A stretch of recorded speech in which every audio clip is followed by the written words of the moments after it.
"That's not sugar, sir." The little black girl's voice was so soft it should have disappeared beneath the clink of silverware and polite laughter. But Charles Whitmore's hand stopped in midair. The glass sugar jar hovered above his coffee. Across the white linen table, Miranda Vale's smile froze. Near the kitchen doors, Chef Victor Haynes dropped his towel, turned pale and ran.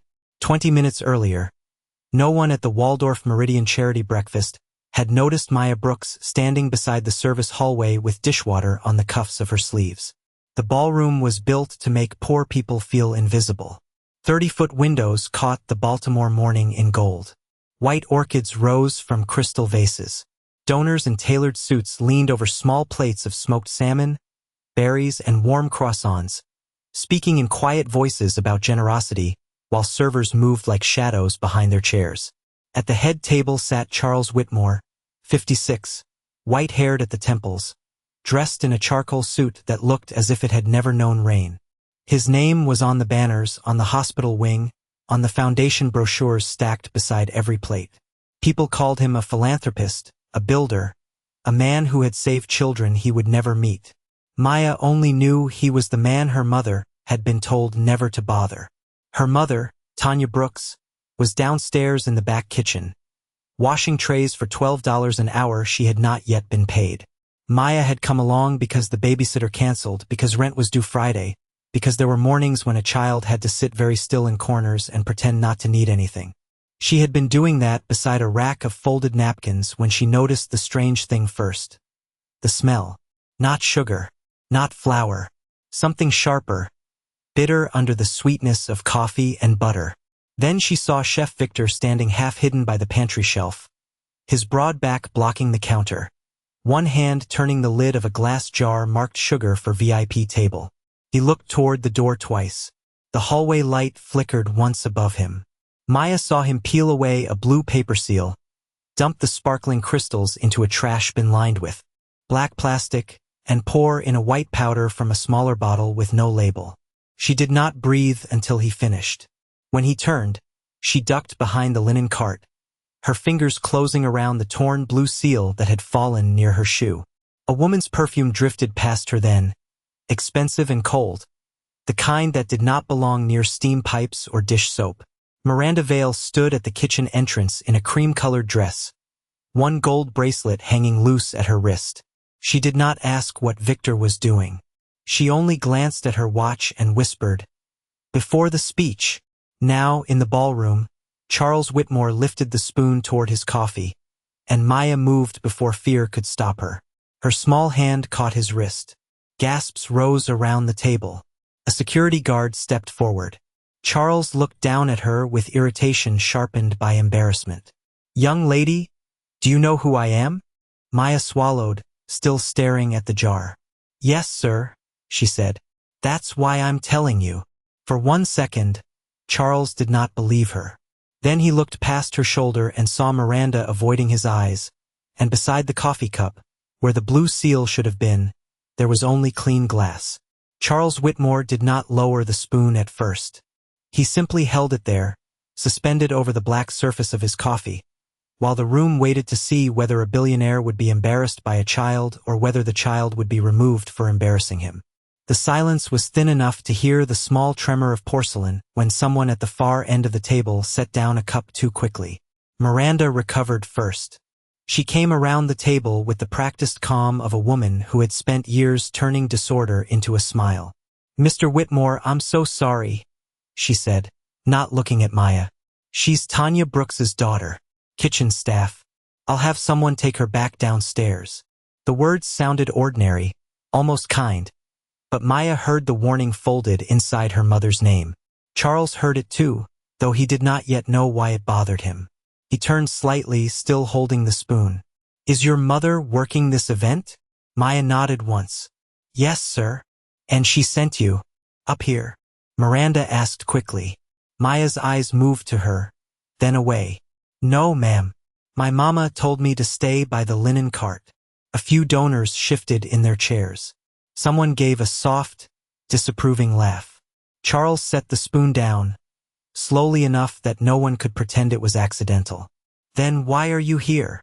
Maya reached into the pocket of her faded brown coat, the one with a missing button at the cuff, and pulled out a torn strip of blue paper. She held it with both hands because her fingers were shaking. Because this was on the floor by the pantry shelf. Miranda's expression did not change, but the tiny muscle near her jaw moved. Charles noticed. He took the paper from Maya and read the smudged black letters along the torn edge. VIP table. Cane sugar. The rain outside tapped softly against the tall windows, a polite little sound beneath the rising pressure in the room. Near the kitchen doors, Chef Victor Haynes wiped his hands on a white towel, though there was nothing on them. Charles looked toward him. Chefin. Victor stepped forward with a wounded smile. Sir, we use several sugar containers during service. A child could easily misunderstand prep work.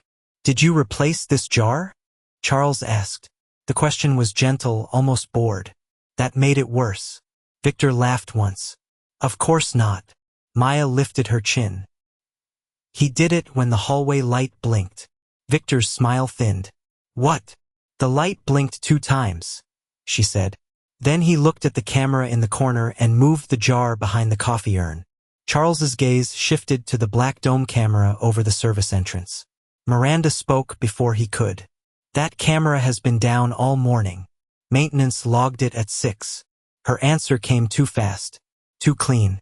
Charles took his phone from beside his plate and, without raising his voice, sent one message to his attorney, Elliot Grant, who sat 3 chairs away. Check the kitchen camera log. Then he looked back at Maya. What else did you see? The girl hesitated, and for the first time her courage seemed to cost her something. He poured the real sugar in the trash, she whispered. Real sugar shines. That powder didn't. Charles looked from the strip of blue paper to the glass jar beside his untouched coffee. The white powder inside sat dull and flat against the crystal, refusing the chandelier light. And then he saw, pressed to the bottom of Maya's palm, one bright grain of real sugar sparkling like a tiny piece of proof. Charles looked at the tiny crystal in Maya's palm as if it had no right to be brighter than all the chandeliers in the room. 1 grain of sugar, caught in the crease of a child's lifeline, should not have meant anything. Yet it did. He folded the blue seal strip once and placed it beside his untouched cup, then turned toward Chef Victor with a calm that made several people stop breathing as loudly. If it is sugar, Charles said, taste it. Victor blinked. His smile returned too slowly. Mr. Whitmore, with respect, I don't think we should entertain this. It was not a complicated request. A waiter near the wall lowered his eyes. Miranda stepped in before Victor had to answer. Charles, this is a charity breakfast, not a courtroom. We have donors, press, hospital board members. Please don't humiliate your staff over a child's misunderstanding. Maya's hand closed around the sugar crystal. She did not look at Miranda. He doesn't have to eat a lot, she said quietly. Just the same amount Mr. Whitmore was about to put in his coffee. The words settled over the table like cold air. Victor's throat moved. He wiped his hands again, though the towel had already been twisted damp between his fingers. I have a medical restriction, he said. Certain additives. My doctor told me to avoid unknown products during service. Someone at the far end gave a nervous chuckle, but it died quickly. Charles tilted his head. Unknown products? Victor froze for half a second. I mean sugar blends. Hotels use different suppliers. Maya turned toward the side table where the servers kept extra coffee service.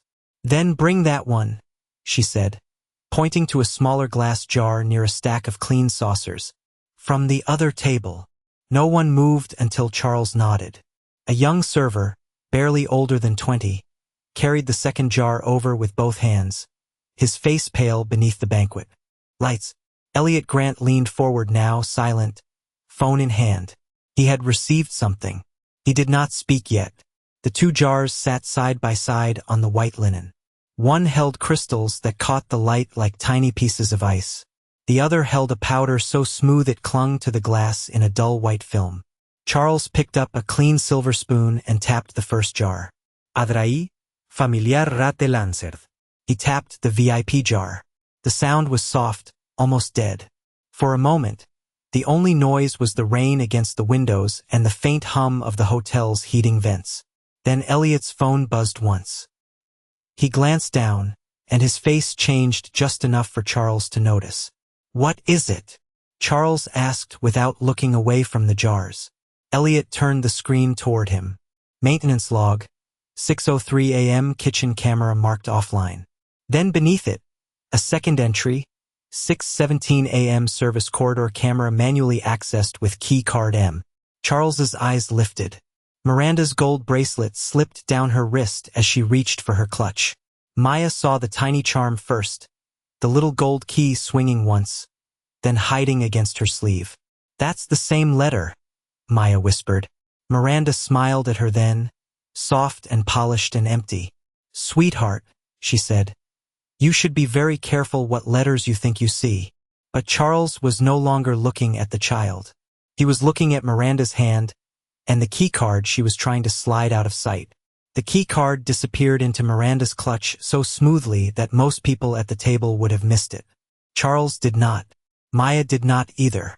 But before either of them could speak, a man in a navy suit rose from the hospital board table with the careful authority of someone accustomed to being obeyed without raising his voice. Dr. Preston Hale, chairman of the Whitmore Children's Hospital Board, adjusted his glasses and gave Charles a measured smile. "Charles, may I suggest we move this conversation somewhere private? This is becoming distressing for the guests." His tone was calm, reasonable, almost paternal. That made it colder. Another board member, a silver-haired woman with pearls at her throat, looked at Maya as if she were a spill on the carpet. "The child is frightened," she said. "And children sometimes connect things that aren't connected." Miranda seized the opening. She stepped closer to Maya, bending just enough to appear gentle for the donors watching, but not enough to make her dress touch the floor. "Maya, sweetheart, I know your mother is having a difficult month. I know she's worried about rent. But this is not how we ask for help." A murmur moved through the ballroom. It was soft, polite, devastating. Maya felt it more than heard it. The way rich people could make a child smaller without touching her. A security guard moved to stand beside her, not grabbing her, not frightening anyone, just placing his broad shoulder between her and the head table as if the shape of his body were enough to say she did not belong there. "We can take her downstairs," he said quietly. "Get her mother." Miranda nodded. "Please do. And make sure Tanya understands that staff areas are staff areas." Maya's fingers tightened around the torn blue seal until the paper bent into her palm. Charles watched the little movement. He watched the child's shoes too, the scuffed black sneakers damp at the toes from the rain outside, planted on a carpet that probably cost more than her mother made in a month. For 1 second he saw the room from where she stood. The white tablecloths too high, the faces too clean, the smiles too sharp.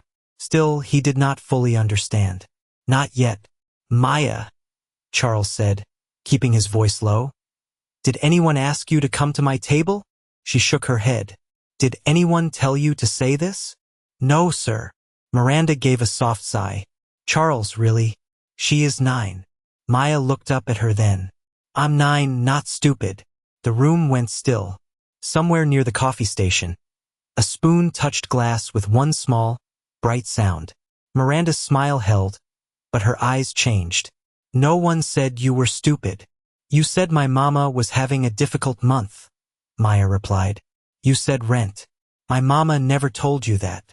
The silence shifted. Charles turned slowly toward Miranda. For the first time, Miranda did not answer immediately. Dr. Hale cleared his throat. "Many employees share hardships with event coordinators. There's nothing unusual about that." Maya opened her hand. The blue seal lay there, wrinkled and damp from her skin. "My mama doesn't share things with people who hold her paycheck." Miranda's head lifted. "That is not accurate." "Then why did you have her invoice?" Maya asked. "The yellow one, with her name on it. I saw it in your folder when you walked past the dish room." Miranda's face softened again, controlled again, almost kind again. "Sweetheart, invoices come through my office all the time." She turned toward the donors. as if the explanation were finished. For a moment it seemed to work. The board members relaxed. The security guard shifted closer. Chef Victor, still near the kitchen doors, let out the smallest breath. Then Elliot Grant looked down at his phone and frowned. A new file had arrived from accounting. Unpaid temporary staff invoices. The top scan was yellow, marked Tanya Brooks, and in the corner, written in black ink beside the amount owed, were 3 initials that Miranda had just sworn had nothing to do with her. Elliot did not announce what he had found. He simply turned the phone face down on the table and looked at Charles, the way lawyers looked when a room was full of people who had not yet realized the floor had cracked beneath them. Charles kept his eyes on Miranda a moment longer, then reached for the phone himself. The yellow scan filled the screen. Tanya Brooks, temporary kitchen staff, 12 hours, payment pending. In the corner, beside the amount owed, were 3 neat initials in black ink. MV. Charles stared at them until the letters seemed to darken. Miranda gave a small, almost sympathetic laugh. Charles, I approve hundreds of invoices. A delayed payment is not a crime. No, he said quietly. It is not. But he did not look away from the initials. Maya heard the softness in his voice and understood something children often understood faster than adults. He was not defending Miranda anymore. He was trying to give her one last chance to make the world make sense. Miranda stepped toward him. This is exactly why we should move this somewhere private. Staff payment errors, pantry confusion, a scared child. None of this belongs in front of donors. Maya's hand went into her coat again. This time she moved slower, as if what she carried was heavier than paper. I have something else, she said. The security guard shifted. Miranda's eyes cut toward him, but Charles lifted one finger and the man stopped. From inside the torn lining of her coat, Maya pulled out a small sugar packet, white with a blue seal wrapped around the top. It was bent from being hidden against her ribs, but the label was clear. WCF-01. VIP table. Cane sugar. She placed it beside the glass jar. The real packet looked almost childish next to the polished silver, the folded napkins, the crystal water glasses. But Charles went still when he saw the code. WCF-01. He had seen it before. Not this morning. Years ago. His late wife, Eleanor, had insisted that every charity table item be coded because hospital children were often allergic, diabetic, fragile in ways rich guests never had to think about. No unlabeled food. No verified substitutions. No exceptions. It had been her rule. Miranda knew that. Everyone close to him knew that. Charles picked up the packet. His thumb brushed the blue seal, and for 1 second the ballroom blurred into a memory of Eleanor at their kitchen counter, writing labels by hand for the first foundation breakfast, laughing because he had called it excessive. It is not excessive, she had said. It is care. Rain whispered against the windows. A coffee spoon rolled slightly on a saucer, then stopped. Maya pointed to the jar. That one has the same table code on the service list, she said. But no seal, and the powder doesn't shine. Charles turned the packet over. On the back, there was a tiny printed timestamp from the hotel prep station. 5:58 a.m. He looked at Elliot. What time was the camera marked offline? Elliot answered without hesitation. 6:03. 5 minutes. Charles closed his fingers around the packet, not crushing it, but holding it as if it had become a witness. Miranda's smile remained perfect. Charles, surely you don't think I personally inspect sugar? He looked up then, and there was something colder in his eyes than anger. No, he said. I think. Eleanor's rule was broken 5 minutes after this packet was sealed. And I think you knew exactly why that rule mattered. Miranda's face did not move, but something behind her eyes stepped back. Charles had seen that look in negotiations, in depositions, in men who had just realized a signature they had dismissed as routine could ruin them. He did not accuse her. He did not raise his voice. He laid the sugar packet beside the jar, aligned the edges with 2 careful fingers, and turned to Elliot. Preserve the service logs, he said softly. All of them. Prep station, hallway access, invoice approvals, camera maintenance. Elliot nodded once and began typing. Miranda gave a thin smile. Charles, now you're making this sound criminal. I'm making it accurate. The answer was quiet enough that only the head table heard it, but it changed the air. Chef Victor relaxed a fraction, as if he believed the danger had shifted into paperwork, into the slow, harmless language of lawyers.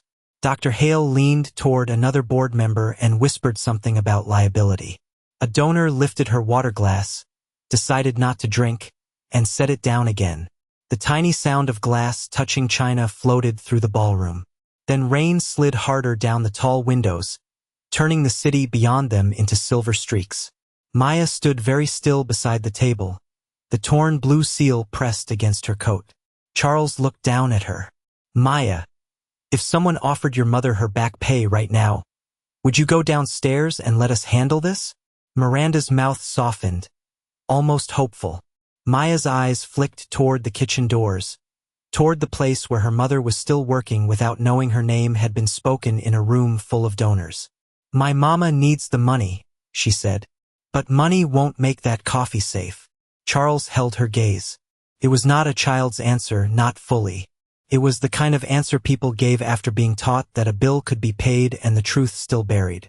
Charles reached for his phone and called the hotel's general manager, who had been hovering near the back wall, trying not to be seen. Mr. Whitmore? The man answered from 15 feet away, startled, to hear his phone ring while looking at the man calling him. Bring me the backup camera feeds from the loading corridor. Not the kitchen, the corridor. And do it without asking Miss Vale for permission. Miranda's head turned slowly. There's no need to humiliate the hotel staff. Then this will be quick. The manager left with 2 clipped steps that became a near run once he reached the side door. Victor watched him go. Maya watched Victor watching him. A few minutes passed, but they did not feel like minutes. They felt like a held breath stretched across linen, silver, flowers, and people pretending they had not come to watch a child be proven wrong. Elliot's phone buzzed first, then Charles's. A video file opened on the screen, grainy and colorless, taken from the service corridor outside the kitchen. The main angle did not show the pantry shelf. Miranda was right about that, but the polished steel door of the freight elevator caught reflections like a warped mirror. At 6:04, Victor appeared in that reflection, shoulders hunched over something small. At 6:05, a woman in a cream dress stopped outside the kitchen entrance. Her face was blurred by the angle, but her wrist was clear when she lifted one hand. A gold bracelet dangled. A little key charm swung once in the reflected light. Charles looked from the screen to Miranda's wrist, where the same bracelet sat perfectly still, and understood that for years he had mistaken polish for loyalty. Charles did not look at the bracelet for long. That was the first thing that frightened Miranda. Men who were angry stared. Men who were shocked demanded answers. Charles only saw, understood, and then placed his phone face down beside the untouched coffee as if nothing decisive had happened at all. Miranda, he said, calm enough to sound tired. Walk me through the speech schedule. She blinked once. Now? Yes. Around them, the ballroom held its breath. The donors were no longer pretending to eat. The hospital board had gone quiet. Near the kitchen doors, Chef Victor kept one hand close to the handle, not touching it, just hovering there as if his body had begun making decisions without permission. Miranda smoothed the front of her cream dress. Breakfast service, welcome remarks, your address at 9. Then the children's wing announcement. And the audit? Charles asked. Her eyes sharpened. The audit was not on the public schedule. No, Charles said. It was not. He turned slightly toward Maya. What did you hear? Maya looked at Miranda first, then at Charles. She still had the torn blue seal in one hand and the real sugar packet in the other, like 2 small pieces of a truth no adult had wanted to hold. She said, before the speech, Maya whispered. Miranda gave a soft breath, almost a laugh. That could mean anything. I say before the speech 50 times on event mornings. Before the speech, check the flowers. Before the speech, cue the video. Before the speech, make sure the coffee is hot. Charles nodded as if this were helpful. Then say it to Victor. Miranda's smile weakened. Excuse me? Say exactly what you said in the kitchen. No one moved. The little red light on Elliot's phone blinked once from where it lay recording on the table, half hidden behind the folded program. Miranda saw it, and so did Maya. Victor saw it too. His fingers stopped above the kitchen door handle. Charles did not raise his voice. If it was innocent, repeating it should be easy. Miranda's chin lifted. Charles, this is absurd. Before the speech, he said. Not after. The words landed quietly, but Victor reacted as if someone had touched a match to paper. His eyes cut to Miranda. Only for a second. Only long enough for everyone watching closely to see that the sentence belonged to both of them. Maya noticed something else. Children notice when grown-ups forget their own stories. He didn't look scared when you asked him to taste it, she said. He looked scared when I said those words. The room went colder. Elliot's phone buzzed, but he did not touch it. A file was still loading on the screen, the progress circle turning slowly beside the words corridor audio recovered. Miranda saw the words upside down.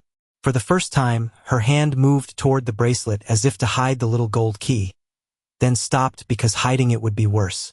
Charles stood, slow and controlled, and moved his chair back without letting it scrape.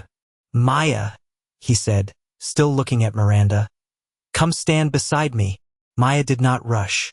She walked around the table with her scuffed shoes silent on the thick carpet, still holding the seal and the packet. When she reached Charles, the security guard stepped back.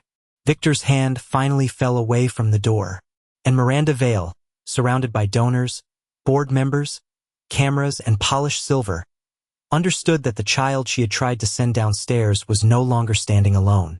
The file finished loading without a sound, but everyone seemed to hear it anyway. Elliot did not play it at once.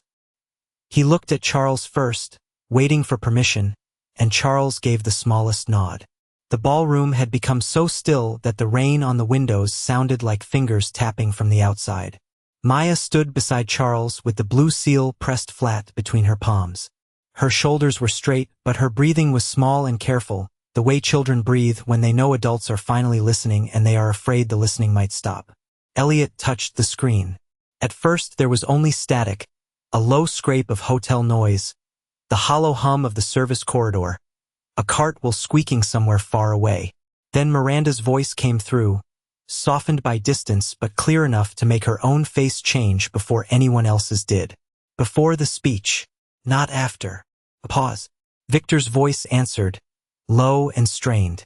He always takes sugar? Miranda replied, first cup. Every event. Black coffee, 2 spoons. Use the white jar. The recording crackled. Someone in the ballroom covered their mouth. Dr. Hale sat back slowly, as if the chair beneath him had moved. Miranda did not speak. Her hand rested near her bracelet, but she did not touch it now. On the screen, the recovered corridor audio continued, patched to the blurred reflection from the freight elevator door. Victor's shoulder appeared in the warped steel. Miranda's cream dress appeared at the edge. Her bracelet swung once. Then came the sentence that changed the room completely. Make it look like his heart, Miranda said. He is 56. People will believe grief finally caught him. Charles did not move. His face drained of color so completely that for a moment Maya thought he might fall. But he stayed standing, one hand resting on the back of his chair, the other slowly closing around nothing. The words had not merely proven an attempt on his life. They had reached into a private room no one had been invited into. His wife had died of a heart condition 6 years earlier. Miranda had helped arrange the memorial. Miranda had stood beside him when he signed the expansion papers for the Children's Fund. Miranda had reminded him to eat, to sleep, to trust someone. And all this time, she had been close enough to study his grief like a schedule. Elliot swiped to the next file. Bank transfers appeared on the screen. 3 payments routed through a catering subcontractor, all ending in an account linked to Victor Haynes. Then another folder opened, the accounting backup Maya had forced into relevance by naming the yellow invoice. Dozens of unpaid temporary staff records, withheld wages, deleted complaint notes, A memo tagged under Miranda Vale's office read, "Low priority. Replace if difficult." Tanya Brooks's name was there. Charles stared at it. His mouth opened slightly, but no words came. He looked at Maya then, and the pain in his eyes was no longer only fear. It was recognition. She had not wandered into his world. His world had stepped on hers, used her mother's labor, ignored her hunger, and then expected her silence. Maya lifted the blue seal and placed it beside his coffee cup. "I kept it because nobody would believe me," she said. Charles looked at the seal, the sugar packet, the untouched coffee, the frozen face of the woman he had trusted, and the child he had almost allowed to be escorted away. Very slowly, he picked up the glass jar, set it in the center of the table, and pushed it toward Elliot. His voice, when it came, was quiet enough to make the whole room lean in. "Call the police. Then call my attorney twice. Once for her and once for me." For 3 seconds, nobody moved. Then the room began to rearrange itself around the truth. Elliot stood first, taking the jar, the sugar packet, the blue seal, and the phone records one by one, not like objects from a breakfast table but like evidence. The hotel manager ordered the kitchen doors locked. 2 uniformed officers from the hotel's security detail arrived, followed by Baltimore police minutes later, their radios low and clipped beneath the ballroom music that no one had remembered to turn off. Miranda did not fight. That was what made it colder. She gathered her purse as if she were leaving an ordinary meeting, but when an officer asked her to set it down, her fingers tightened once around the strap, and then the last of her polish left her face. Chef Victor was brought in from the loading corridor with his jacket open and his eyes fixed on the carpet. He did not look at Maya. Charles did. He looked at the little girl standing beside the head table in scuffed shoes, still small in the middle of all that money, and for the first time that morning, he did not see an interruption. He saw the person everyone else had tried to erase. When Tanya Brooks was called upstairs, she came through the service entrance with a wet apron over her uniform and dishwater still shining on her hands. Her face changed when she saw her daughter near the police, and she crossed the room so quickly a server had to move a tray out of her way. Maya stepped into her arms, but she did not cry. She only held on. Charles waited until Tanya looked at him. Then he walked to her in front of the donors, the board, the cameras, and the staff who had spent years learning which doors they were allowed to enter. He did not offer a handshake first. He lowered his head. "Ms. Brooks," he said, his voice rough, "your daughter saved my life, and I am sorry that she had to do it in a room where my own people tried not to hear her." Tanya's lips parted, but no answer came. Charles turned to the board. He removed Miranda Vale from all Foundation authority before noon. By 1 o'clock, the board had voted to freeze every account tied to her office. By the end of the day, federal investigators had copies of the transfers, the deleted complaints, the staff invoices, and the recovered audio. Victor was charged. Miranda was taken out through a side hall, not dragged, not shouted at, simply escorted past the same staff she had once treated as replaceable. Dr. Hale resigned from the hospital board after Elliot uncovered that he had ignored 3 internal complaints about missing charity funds. The temporary workers were paid in full within 48 hours, with penalties added. Tanya's withheld wages arrived with a written apology, legal protection, and a permanent position she could accept or refuse without fear. Charles did not stop there. He created an independent worker hotline outside the Foundation chain of command, restored medical grants that had been quietly denied, and placed Maya's name, with her mother's permission, on a scholarship fund for children of hospital and service workers. But the thing Maya remembered most did not happen in a boardroom. It happened 3 nights later in a small diner near her apartment, where Charles sat across from her and Tanya in a booth under warm yellow light, his suit jacket folded beside him, untouched coffee cooling near his hand. Maya had a plate of pancakes and a full glass of milk. Charles placed the blue seal, sealed now inside a clear evidence sleeve copy, on the table between them. "You shouldn't have had to keep proof for grown-ups," he said. Maya looked at it, then at him. "Maybe grown-ups should look closer," she said. Charles could not answer for a moment. Outside, the rain had stopped, and inside, for once, The smallest voice at the table was the one everyone heard.